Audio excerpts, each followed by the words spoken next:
Pro basketball today, right here on SportsGrid. Kevin Walsh, Coach James Young. Is an hour enough time to get into everything the pro basketball world has to offer us? Likely not.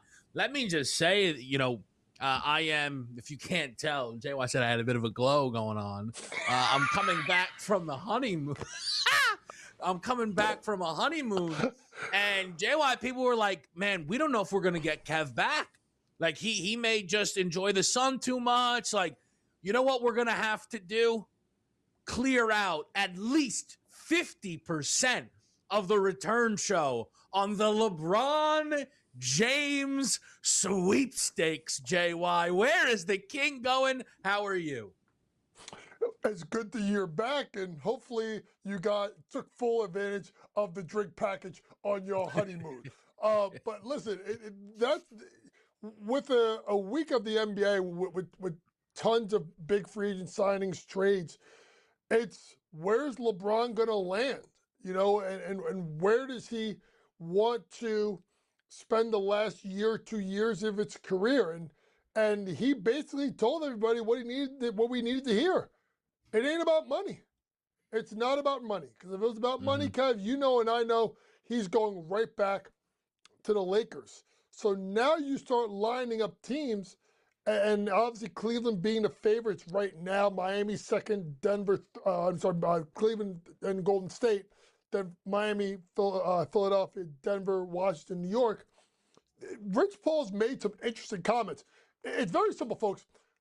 LeBron is not going to a team that he doesn't think he can win a championship this year. And Kevin has talked about it a lot on this network as of late, so have I, that we feel like the NBA is at a great place and it's wide open. LeBron will carefully look to see where the best situation is. And I actually believe Rich Paul in this.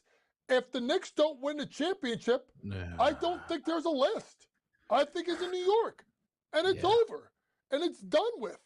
So to me, we'll see where he lands. Obviously, Dean Wade going to Philadelphia opens up a spot right there for LeBron, right from the jump. But it's also interesting, Kevin, because as much as we talk about LeBron, in the last week, teams are just moving guys and making big swings. And I don't think we've seen so many teams take big swings like this in 1 year. That shows you how open they think the NBA is. So what we are going to do today is talk through the LeBron landing spots. There was 10 put on the Rich Paul whiteboard. There's maybe only 6 serious contenders. You could argue there's only 3, depending on who you are. And those LeBron landing spots really trickle into a lot of the other moves we've seen, very noticeably the Jaylen Brown trade that stunned, as he is now Philadelphia 76er. And as always, Coach and I look to find some time to break down the WNBA and the latest going on in that league. But I think the appropriate starting point is actually the decision that was made and the response that followed, with LeBron leaving the Lakers and then the Lakers pushing their chips in for Walker Kessler and signing a couple of guys, following Mamu, Quentin Grimes, Colin Sexton, and trying to reshape that roster. And it's a kind of, two-piece setup, but I'm going to try and blend the decisions, okay? I don't think Coach and I need to spend time today rehashing if LeBron's time in LA was a success. Honestly, it's silly. We all know it was. And, Coach and I will just kind of agree and then start yelling at people who don't. We get it, okay? But there was an element to this that I feel, which is Laker fans being annoyed that LeBron left would be angry at the wrong people. It's their own fault. And then, you constantly, the Luka era, right? Oh, you got to move the team forward for Luka. So they make this Walker Kessler deal. Everything about how the Lakers operate tells me that if LeBron was on the roster, they wouldn't go all in for Walker Kessler. And that's why it's their fault that LeBron left. That's insane. LeBron James was one of the 20 best players in the NBA last year. Certainly the second best Laker, and was the driving force between that team getting into the second round of the playoffs. Luka Doncic, his best teammate was LeBron since he's been a Laker, not Austin Reeves. So you had an excellent win now piece next to Luka, but because they just kept saying LeBron's fault, LeBron's old, LeBron will leave, they cost themselves legitimate years of Luka Doncic because they wouldn't make that move as long as LeBron was on the roster, which is why people like myself, obvious known LeBron fans, wanted LeBron to go. The bizarre piece of the Lakers' decision for Walker Kessler, though, is they gave up. It's like they overpaid to prove to Luka how much they love him. You did not, under any reasonable world, have to give up what they gave up for Walker Kessler. Walker Kessler has 10 career games of 35-plus minutes. Played 5 minutes last year. He was a restricted free agent. How did you have to pay him max money, which I'm not sure Utah would have been willing to, and give up multiple picks with swaps, locking up your draft capital for 7 years?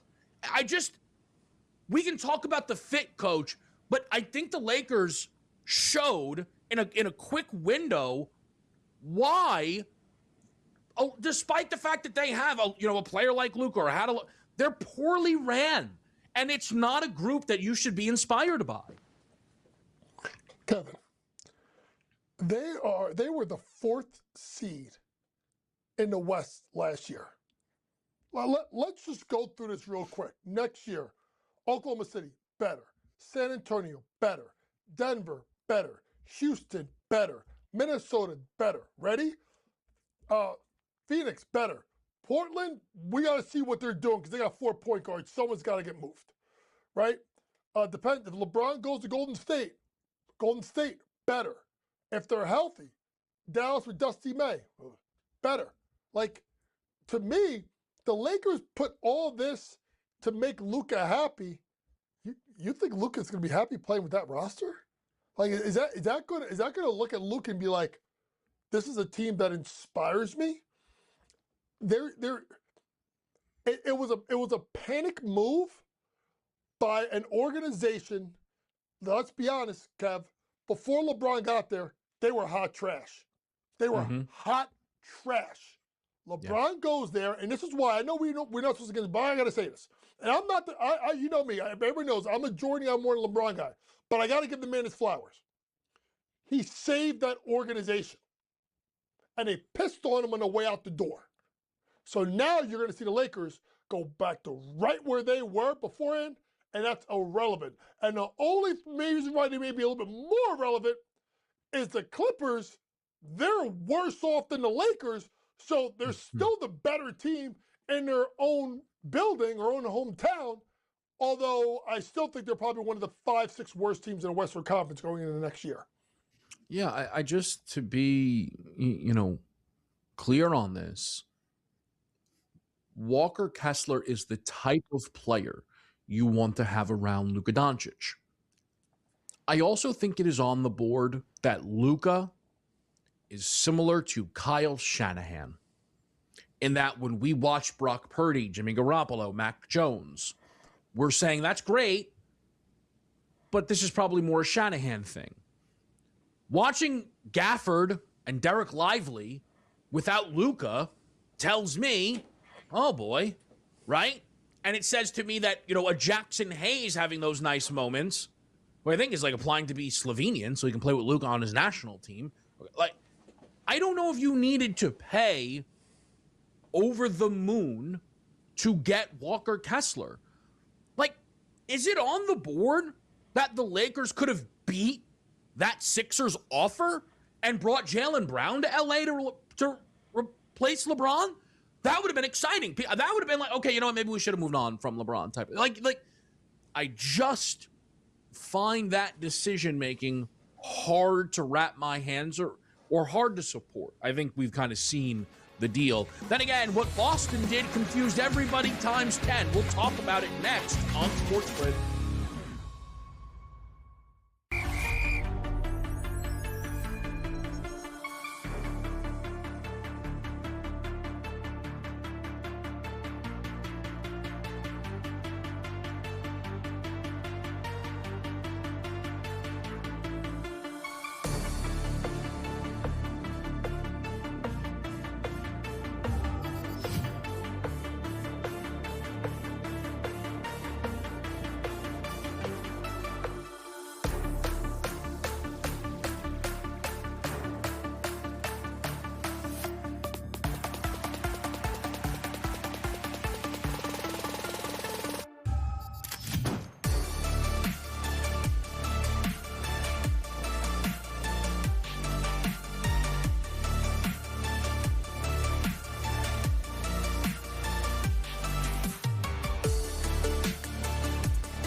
Pro basketball today on SportsGrid. We will talk through this LeBron list, but it's important to talk about one of the biggest changes to that list, which was the Philadelphia 76ers landing Jaylen Brown in a trade with the Boston Celtics that sent back Paul George and a couple of first-round picks. This was a stunning deal met with a lot of pushback because Paul George had been seen as an awful contract.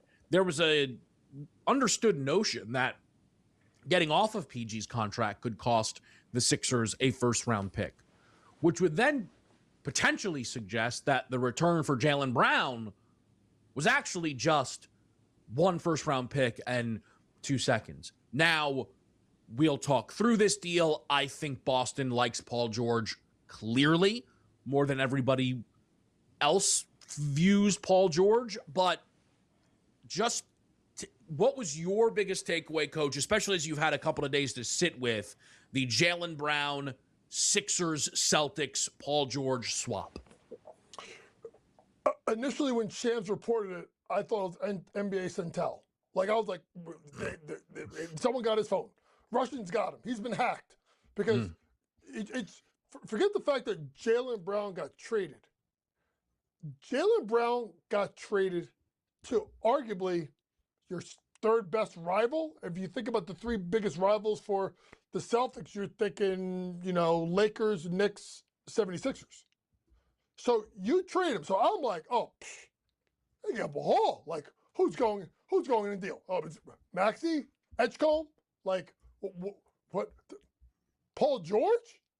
But wait, is this the Indiana Pacer Paul George? Or is this the Paul George that just literally was almost unplayable in the playoffs?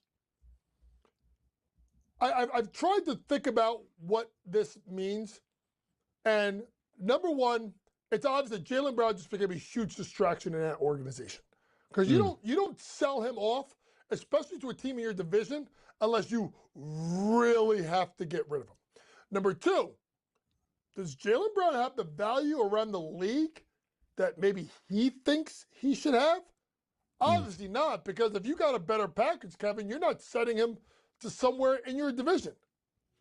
And then it's the Paul George thing. I'm trying to be optimistic for Boston. No team shoots threes more than the Boston Celtics. Mm-hmm. So as a catch-and-shoot three-point shooter, I'm like, I guess I get it. Mm-hmm. It's the fact of them sending him to Philadelphia, the fact that I also feel like, and we'll get to some point, the second apron is literally destroying the league. It's destroying the league because players are getting moved, teams are getting broken up, and honestly, I think players are not getting the value of money that they probably could because everybody's scared of this apron. I want to say this. I want to see what happens under the next collective bargaining agreement. Because if I'm the Players Association, the one thing I'm getting rid of is that second apron. Because the second apron, Kevin, let's be honest, it's not a hard cap, but teams are operating like it is a hard cap. Yeah, they certainly are. And there's so much here for Boston and the decision-making, this idea that PG's deal will expire sooner than Jaylen Brown, and there's no thought you'll have to extend PG relative to Jaylen Brown. But there's two elements, because there's a world where you can spin this for Boston in terms of PG's fit.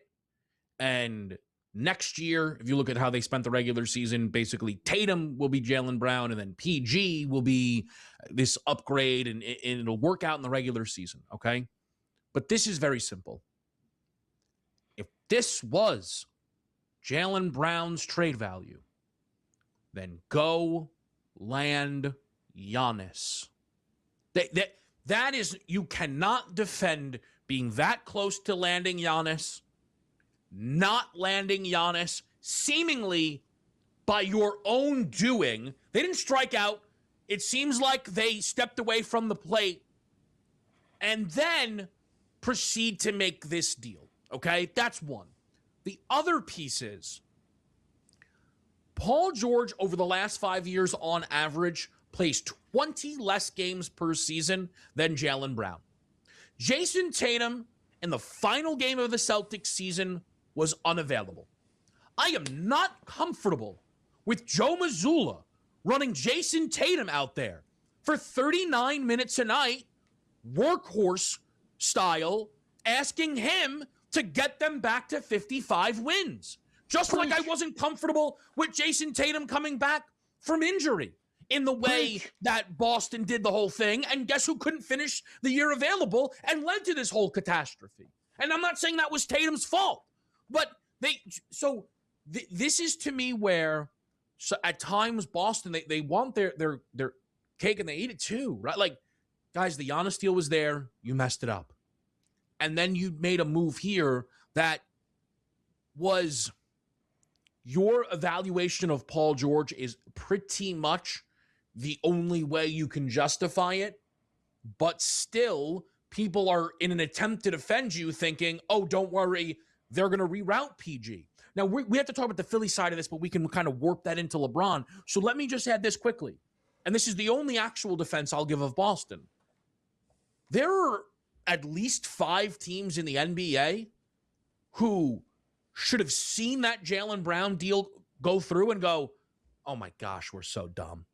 There are a handful of teams, Houston Rockets, Utah Jazz, the Blazers, who apparently think he's a negative player, despite the fact he'd be the best player on their roster. You traded for Ja Morant, knuckleheads. They're pretty much, honestly, the Spurs, the Mavericks, these teams we talked about the Lakers. There are a bunch of teams, JY, in my opinion, that not only could have beat what Philly offered, should have beat what Philly offered for Jaylen Brown. I'll give you 2 more in the East. How about the Hawks? If they want to make a big step up, how about Orlando? Who struggles offensively? Like, if you could have found a way to get a package around, I'm stunned still by this deal. I think this could be a trajectory down, and this could be Brad Stevens' defining moment, and not in a good way. I'll also, Toronto, are you sure that you want Kawhi at almost the same price as Jaylen Brown, just age-wise? It's throws me off a little bit. It's a quick break. We're right back here. Pro basketball today. Where will LeBron go? We'll tell you on SportsGrid.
Hey guys, we're back with you right here on SportsGrid, and we are going to get back to the LeBron James sweepstakes, what Jaylen Brown going to Philadelphia means, some other moves around the NBA. But the WNBA has been back in the news, and usually when the WNBA, unfortunately, kind of breaks containment, it's this huge controversy that'll end up surrounding Caitlin Clark. That's usually how this goes. I want to get coach's thoughts on this situation, but firstly, here was Caitlin Clark addressing the Alyssa Thomas flagrant foul and all of the fallout from that situation. First of all, I know what you guys are going to ask, and I did think it was a flagrant foul, and our reffing just needs to be better, and it's tough. Obviously, the refs are in a really difficult spot. It's one of the hardest jobs in the world, in my opinion, is to make calls. All you do is get yelled at the whole time by everybody. You're never winning. So I think for us, as the league's just got to do better protecting our players in that regard. I don't really think that it was up for debate. Obviously, it wasn't called in real time. You go back and watch the clip. I think it's pretty straightforward. It's kind of been a discussion for like 3 years now, and I think we really need to do a better job protecting the people in this league. And, obviously I've been involved in a few of those plays, but there's been plenty others across the league that, haven't got called, go back and post-game or whatever it is. Teams submit clips, nothing really changes. So I think overall the league just has to do better, and we have to invest in those areas. The technology can get better.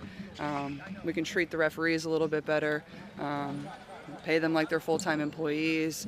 I think things like that. And I think a lot has obviously come after that, and as I've stood up here and said before, like the harassment, the hate, none of that is okay. That goes for the opposing team we play, that goes for my teammates, that goes for my coaches.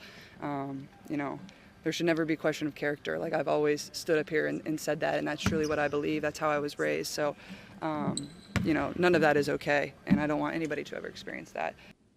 So you hear Caitlin Clark there. Coach, I'll pass it to you. What have you made of this whole situation? She's exactly right.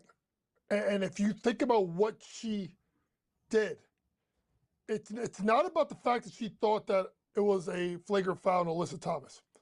It is the fact that the referees have no control over this league. And she said it. She said, you have to take care of the referees better. Folks, and she said it. I said this last week. I went to Cilio's show last week, and I blasted the WNBA because I had no working knowledge of this. WNBA officials are not full-time employees like the NBA guys are. Meaning, the WNBA officials are either coming into the league from college, women's basketball, or the G League. There's no uniformity. They don't even know how to answer to the assigner who oversees the officials. So if you're not going to invest in officials full-time, you're going to get what you're going to get, which is referees who do not know how to control the game. And ready, folks, I don't blame them. You can look through it. Every major sport. Kathy Engelbert is the worst commissioner in all of sports. It's not even close. The players don't like her. The refs don't like her. The fans don't like her. I don't know who likes her. But the key thing about this is more than the Caitlin Clark thing. If you're going to have this product and this league be taken seriously, you must pay the officials like they are NBA. I'm not talking like over the moon money, but enough that that's their full-time job. So when the offseason comes, they're working on their craft, they're getting ready for the season, not going to the college game or the G League, which is completely refereed differently, and then turn around and go to the WNBA when the season starts. What I just want to add to this situation is I am very tired of the only time it feels like the WNBA is getting coverage is when it's something like this. And people say, oh, you're being a hypocrite. You're talking about it now. Coach and I talk about the WNBA every single week on this show. Every week, we don't miss it. Okay? That's the reality. And that's because Coach and I watch, follow, understand, bet this league. Okay? Year in and year out. We've been doing it for years. Okay?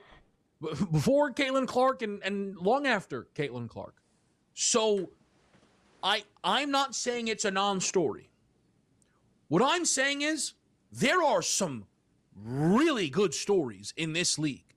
Heck, and I won't even make, there is a story in this league ripe with controversy and eyebrows raising and, oh my gosh, is that what happened? Like, if you want that salacious stuff, there's a better story. I won't say it, okay? If you know what it is, you know what it is. There's a better story sat right out there, and there's no interest. And it weighs the league down when this is the only time we talk about the league. LeBron to Philly? We'll talk about it.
Okay, guys, back here on SportsGrid, the LeBron James sweepstakes, a whiteboard from his agent, Rich Paul, which was just a tremendous piece of business. Had 10 teams on it. Incredibly, the Wizards were not one of them, who have the 6th best odds, according to some sports books, to land LeBron James. I want to start with this, okay, because then we're going to...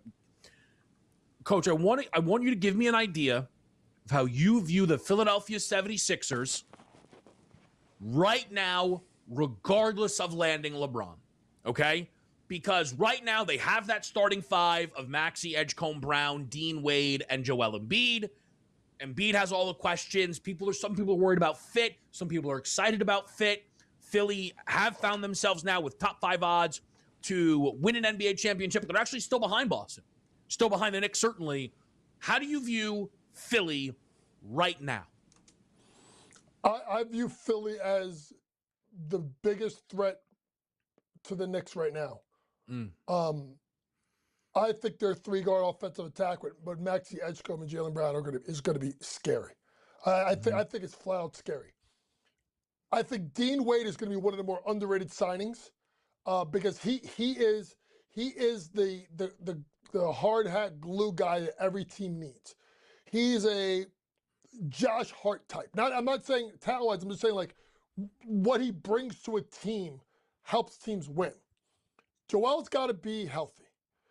I know they lost guys off the bench, losing Grimes. They're probably losing Kelly Oubre, who I think some team better go get for the vet minimum, because I think Kelly Oubre is still an absolute bucket when he gets a chance. But then you turn around, right? You also get Anthony Simons for the bench. Not crazy about Huck Porty as a backup big because Then if Joel goes down, but you still have an Mbona, so you still have another big there. And he showed some promise. But that guard attack, that's going to be something to watch. Because at some point, you could, if you're Nick Nurse, you're always going to have two of those three on the floor at the same time. Mm-hmm. You're never going to have one of them. You're always going to have 2 out of 3. They are absolutely dynamic. And the only thing now I'm really kicking myself by Daryl Morey now trading Jared McCain last year. Because if you would have brought him off the bench with that second unit, with Anthony Simons, folks, and Nick Nurse can coach. They are going to be a top 3 team in the Eastern Conference this year. And that doesn't even include if LeBron goes there.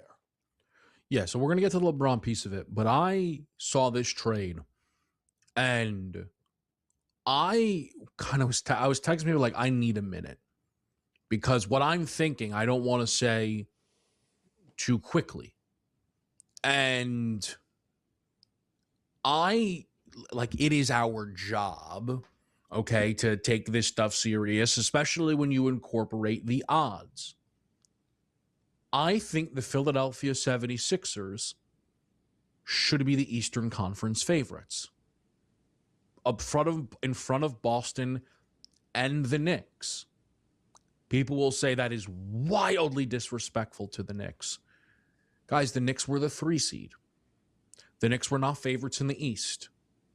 Okay? The Knicks did lose Mitchell Robinson, did replace with Andre Drummond. Obviously, the steadfast, I'm not going into the second apron aspect of Dolan is going to, move a couple of pieces off of this team. I'm not saying I don't think the Knicks will be good, but the Knicks aren't a team. Do we expect the Knicks to win just like 60 games next year? I don't. That's not who they've been. Philadelphia has an all-NBA level player at the guard spot, the wing spot, and the center spot. That, some people talk about fit. What's not to love about the fit? Is there a team in the league that when Philly's healthy, you're going to be able to look at and say, yeah, we feel good about our matchups across the board? If the Knicks and Sixers meet, I understand that Joel Embiid health is not something that we should rely on. But guys, it's Cat's job to guard Embiid. That's what Mitch Rob was for. It really was. That's a lot to ask. It is. And now, instead of being able to deploy your best guy on, say, a Maxey, well, now it's got to be on a Jaylen Brown, potentially. The matchups become very different. And a lot of people have made the comments about, the bench. But when you're so star-loaded, guys, if Edgecombe takes a leap, the way you will be able to stagger your stars, they'll never play they should not play a single minute this season, aside from blowouts, where one of at least Maxey or Jaylen Brown aren't on the court. That's I think this Sixers team is being undersold a little bit, but I guess that lines up with what the Jaylen Brown return was, which now brings us to the LeBron James piece of it all. And there are a lot of different teams to talk about. But here we are again, wondering if Clutch, the LeBron James, Rich Paul agency, is going to be the swing factor in this decision. To make that clear, I think every single second of LeBron to Golden State was tied to AD going to Golden State. Clutch. I don't think that deal is happening. I don't think the Warriors are legit threats, personally, to land LeBron unless they make the AD deal.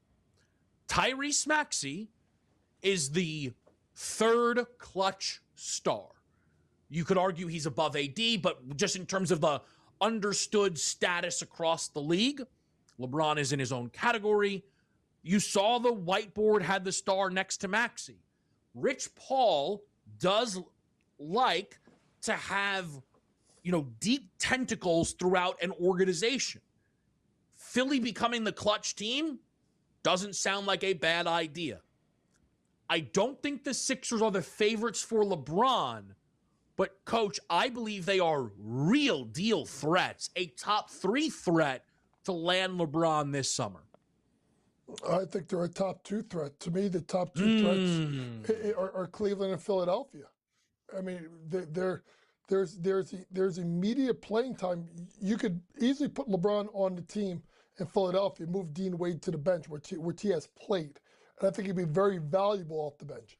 You could send him to Cleveland and he just takes Dean Wade's spot in the starting lineup as a small forward, right? With that big lineup with Jared Allen and Evan Mobley. It's a big 2. I mean, if you want to say third is Miami because of Giannis, but to me, LeBron's a legacy guy. That's why if the Knicks didn't win, he was going to the Knicks. Because he goes to the Knicks, they win a championship, that's his legacy. If he went to the Knicks and won a title, then that would have cemented him over Jordan. Probably in my eyes as well. But if he goes to Philly, another team, 1983, right? They're more than 40 years, 43 years, 44 years, Kevin, without a ring. They haven't made the finals since 2001. If he goes to Philadelphia with that team and he gets Embiid a ring and he gets Maxey a ring and gets Nick Nurse a second ring in a second franchise and elevates his status as a coach all the time in the NBA, that's where I think he's going to go. Cleveland may be the favorite, but for legacy perspective, he's done Cleveland twice. You go to Philly and win there, that's something different. I think what has stood out to me is there was a moment where Brian Windhorst suggested Cleveland would go try and land Jaylen Brown to then pair with LeBron. And obviously that didn't happen, but it told me there may be some LeBron interest in playing alongside Jaylen Brown and thinking that could be a good fit. So I don't think JB being in Philly is any type of turn off. I think it's a plus on the side for Philly. What about Cleveland? What about Miami? Are the Knicks threats here still, despite winning the title? All next on SportsGrid.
Guys, right back here on SportsGrid. So we have a whiteboard with 10 teams on it, okay?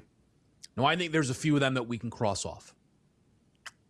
LeBron, I don't believe, is going to San Antonio. I don't think there's actually much mutual interest there. I think the Spurs are happy to get Tobias Harris. I think they want to do it their way. I don't think LeBron is... If Pop was still the coach, that would be different. It just doesn't seem to be the way things are going to go. The Dallas Mavericks are on the board. I think they should have not been on the board.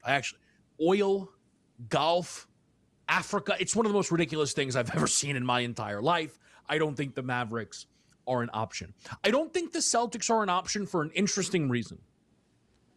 I think LeBron, for the most part, left the Lakers on good terms.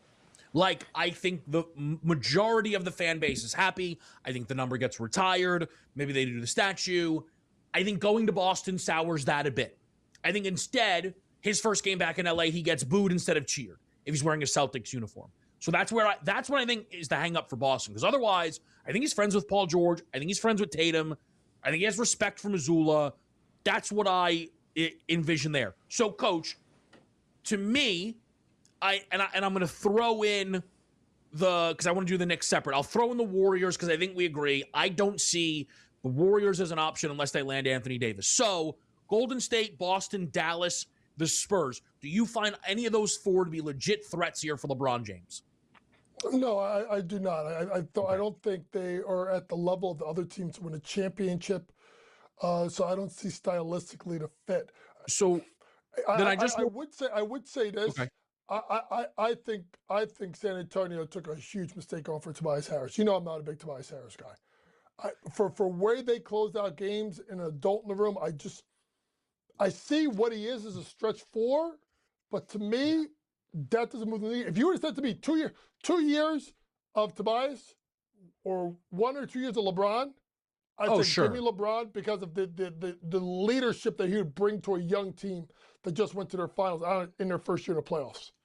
I think there's a world they should have tried to land Rui instead of Tobias Harris, but I think Tobias would be a nice fit. But you're right. They should not look at Tobias as some like leader for the team. That's not who he is. It's not who he's going to be. Okay, so there's the Knicks. And listen, it was a tough moment hearing Rich Paul say he would have gone to the Knicks if they didn't win the title, because that means that old K-Dubs and Coach would have, been aligned. We would have been just, in the mix together at the Garden. But here's the thing. They did win the title. I don't think it's happening. And I think it's as simple as that, Coach. Do you think there's really any more to the LeBron New York landing spot? No, I think it's played itself. It was good, honestly, for like a hot day or two. And Pete and Knicks fans are still holding up hope because Andre Drummond signed to a vet minimum, so the Knicks are still $6.5 million away from the apron. He's not going to the Knicks. It's just simple. Right. If the Knicks would have lost, he would have been definitely coming, and it would have been Kevin and I would have hijacked this network, and it would have been. You think Windhorst would have been a pain in the you-know-what. K-Dub and JY with LeBron and the Knicks, you wouldn't have to deal with it. It would have been 9 months of mayhem. So this leaves us with 5 teams. The Sixers we've already talked about. Cavs, Miami, Denver, Minnesota. So the Cleveland piece is this ceremony return, right? It's the organization LeBron will always be linked to, having been from Akron, Ohio, winning, being drafted there, then coming back 4 years later. I think it is being undersold, though, the amount of winning they could do in Cleveland, because they were missing a LeBron James player very much, I thought, last year during the run. I do think it's interesting if Harden wouldn't mind ending his career how he began his career, which is as a sixth man. The answer is probably no. I do think he may be better served. It's fine.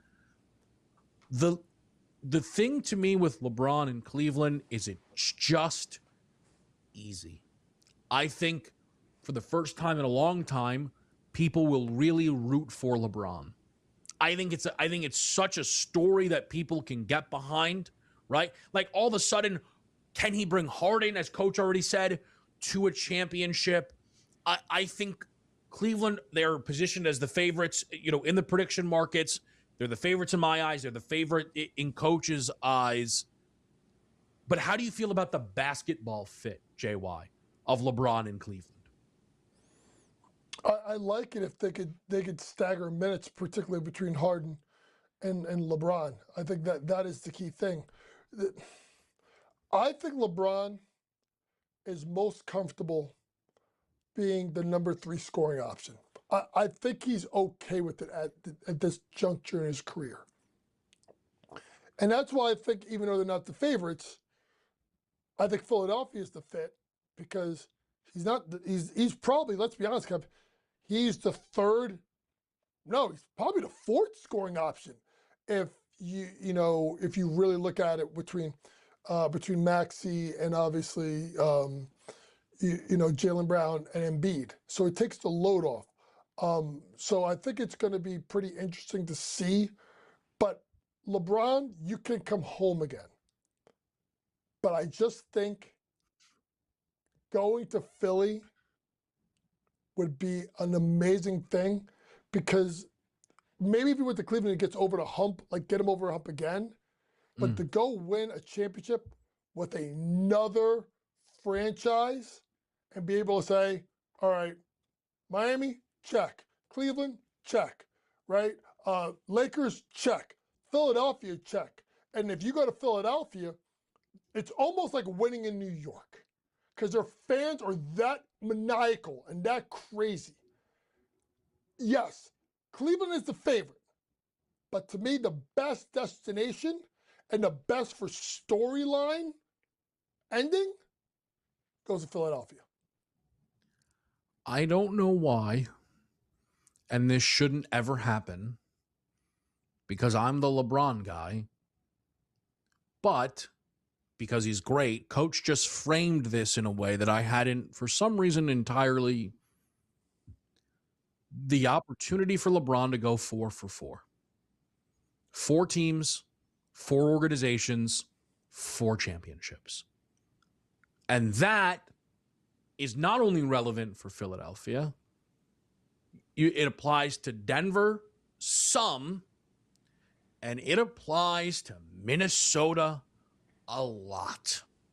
We will close this out by talking about those 2 dark horses in the Western Conference. It's Pro Basketball Today on SportsGrid.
Pro basketball today, kind of a full LeBron show. But again, like, be honest. What else? What do you want? You want me to talk about Tari Easton's deal? Cut it out. Dorian Finney-Smith to Charlotte? Beat it. Okay? Listen, I wouldn't mind doing some pre-summer league. There was a Friday night game over 177.5 that landed 176 because Cam Carr couldn't get me another bucket. So I don't want to talk about it. JY. So I'll just quickly say on Miami, there are people that I don't understand it for Miami, and you people are crazy. Miami need as many guys as possible. Okay? The fit is already a little bit clunky. The idea of adding LeBron, like, oh, that makes it clunky. They can't turn down a LeBron James. Okay? Just to be very clear. Denver, Minnesota. We can talk about both of them, JY, as we kind of close out this conversation, but tell me this. Which landing spot are you more interested in for LeBron between the Wolves and the Nuggets? Minnesota. It's not even close. When you look at Minnesota, and you obviously, now have LaMelo Ball, in your starting lineup. And you go LaMelo, Ant, LeBron, McDaniels, Rudy. And then you still have Ayo Dosunmu, Terrence Shannon Jr., Isaiah Evans, sleeper pick, right? You have, to me, the makings of a team that can make a run. And here is why I think it's important. Because I said legacy. 4 for 4. 4 for 4 in franchises. Now, I know Dwayne Wade won one with Shaq in like 06, but that's still a couple of years removed. LeBron going and winning a championship in Minnesota hits a hell of a lot harder than LeBron going to win one in Denver. Because the main Denver guys, Jokic, Murray, Gordon, all still there. If he goes to either one, the one that's better for his legacy is Minnesota. They've never won an NBA championship. They have a guy that he really loves and respects in Ant. There's a guy in LaMelo Ball that needs to really grow the you-know-what up. And there's a guy like McDaniels who could be an NBA All-Star if he's got the right guy like pushing him. LeBron to Minnesota would do great for that small market team. It also would elevate all their players so that even when LeBron left, Ant, LaMelo, McDaniels, they can continue to ascend and compete for more titles. The Minnesota fit is fascinating. It is fun. I think that is already true without LeBron. And as a LeBron guy, the piece of Minnesota I still worry about is just the front court depth. Obviously, LeBron helps that, but I don't know. Like, is Yohan Behringer really going to be playing 20 minutes a game? Like, is that where we are? Here's the thing with the Denver fit, and it took me a while to get there. But the LeBron minutes next to Jamal Murray are simple, right? He's played next to Kyrie. He's played next to Austin Reeves. He understands kind of that mesh, and Jamal Murray is obviously comfortable off ball. And it'll give Denver another option to win the non-Jokic minutes. And then the LeBron Jokic minutes will be filled with LeBron honestly slashing like he was back in Miami. And it probably looking awesome. It has taken me a while to get there, but I actually really like the Denver move. I think I like it more than the Minnesota move. And incredibly, after listening to this conversation with JY, I am very excited about this idea of LeBron maybe finding a new franchise. There's some worry that LeBron is going to go somewhere where he has to now put another kind of legacy on the board, if you will, right? People talk about it, Hall of Fame careers in Cleveland, Miami, and LA. Just individually, those are Hall of Fame careers. The, pressure to have to do that again in Denver, in Minnesota, in Philly, but it's pressure that he welcomes. I don't think LeBron retires next season. I think it's clear LeBron's going to go two more. And I'm not sure he's only two more at this point. I don't know, I've been wrong before with all this LeBron stuff in terms of when it was going to end. I think a lot of us have. So he has 5 excellent options, and Golden State is not one of them, which is a very interesting thing as to how that will land for that core. Draymond opted out to try and make this possible. Steph obviously wants to still win, and it feels like they are being lapped right now by franchises that don't have as deep of ties to LeBron, or players with as deep of ties to LeBron. Time will tell. Who knows? This may be quite the wait, but what a way to send off pro basketball today. Coach and I will be back next season here on SportsGrid. We appreciate everybody at the field.